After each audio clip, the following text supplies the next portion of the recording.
I'm Janelle Nanos, business reporter with the Boston Globe, and this is Bold Types, conversations with Boston's business leaders. Today we'll be talking with Amy Latimer, president of TD Garden.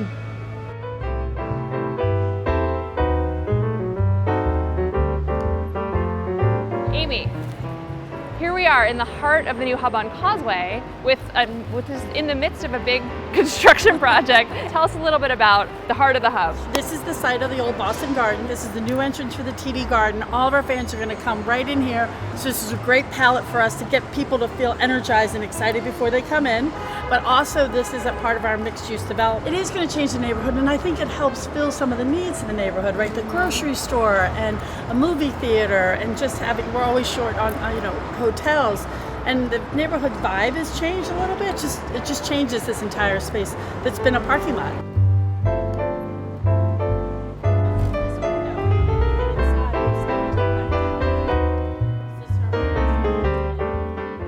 I know we're actually feeling cold, but this just still give you chills to stand in the middle of the space and to know that you are making all this happen. Tell me a little bit about that. So it's thrilling on so many fronts.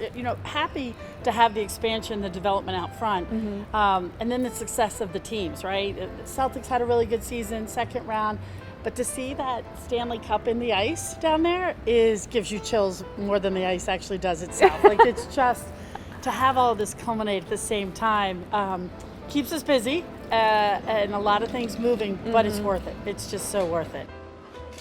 So I think I have the best job in Boston.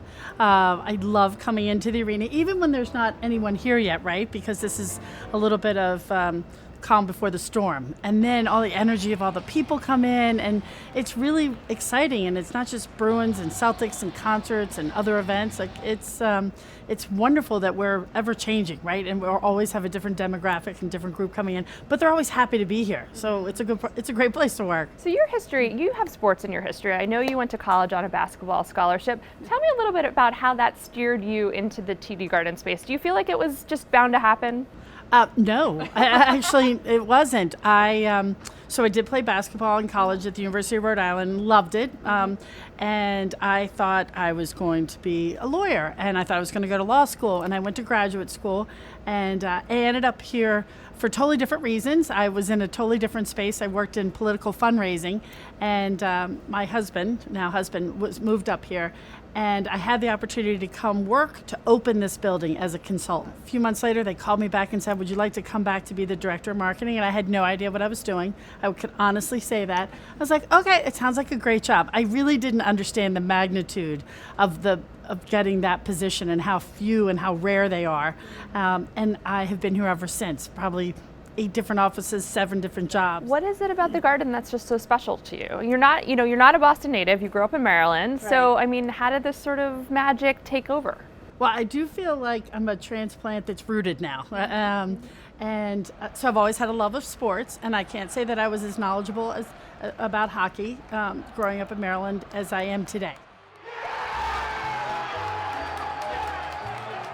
And I fell in love with just the live aspect, and I have such respect for those athletes. Certainly I've loved basketball all along. It does always change, all these different events. Every year could be your year. And so I have the opportunity to make sure that we're cutting edge and staying ahead in technology and everything else. And to be able to be sort of the steward of this arena is fantastic. Tell me more about the future fan experience. There are so many things that you have to think about now when you think about a sports experience, because it's not just the sitting in the seats, it's the digital component, it's what's happening on Instagram, it's what's playing out on Twitter. How are all of those things factored into the live experience here in the garden itself? The way we think about the guest experience, it's really from street to seat. Then it's about food and beverage and that experience and being able to smell the food being cooked and having this cocktails and changing out our food. We get a lot of feedback from our fans, what things that they want, so we make sure that we're nimble and we're meeting their needs. So that guest experience is probably the most important. Security is important to make sure they feel safe, they're in a clean facility, and that it's the content they want to see. Sports betting is one of the big things on the horizon as we look to the future. Yes.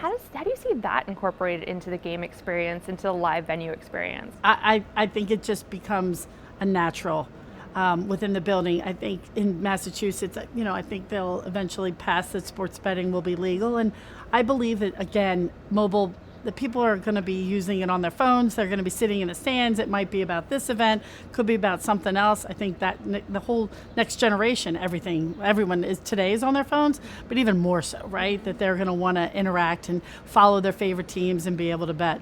We call this series Bold Type. So we always like to ask people, what's a point in your life where you feel like you've had to take a bold step to make a change in your career or to make a decision about something big? Where do you feel like you're being bold in your day-to-day life? I think it was a bold step for me to take the job here. And then probably a few more bold steps as I kept raising my hand for jobs that were probably I was 70% qualified, but not 100%, not on paper the perfect candidate. And it was a lot of risk.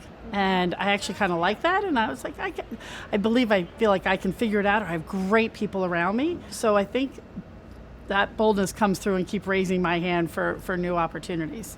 You're a woman in an industry that is dominated in so many ways by men. How do you feel like you play in that space, if you will, to use a sports analogy? I am not a shy player. I feel confident in my abilities and what I know I'm doing, and I probably show up and feel like I deserve to be here. And I use my voice. I think if people hold back and don't use their voice because maybe they don't think they fit in with the rest of the group, then you're doing a disservice to the group that you're representing. And I feel like I don't hold back in using my voice, an opinion, because that's actually why I'm here. If you look back on your legacy here, what are some of the things you're most proud of? What are the things you're still hoping to accomplish? Being in this role and being a woman in this role, and hopefully showing other women that there are opportunities are endless, and that somebody that didn't know and didn't have this clear path, could have this wonderful opportunity.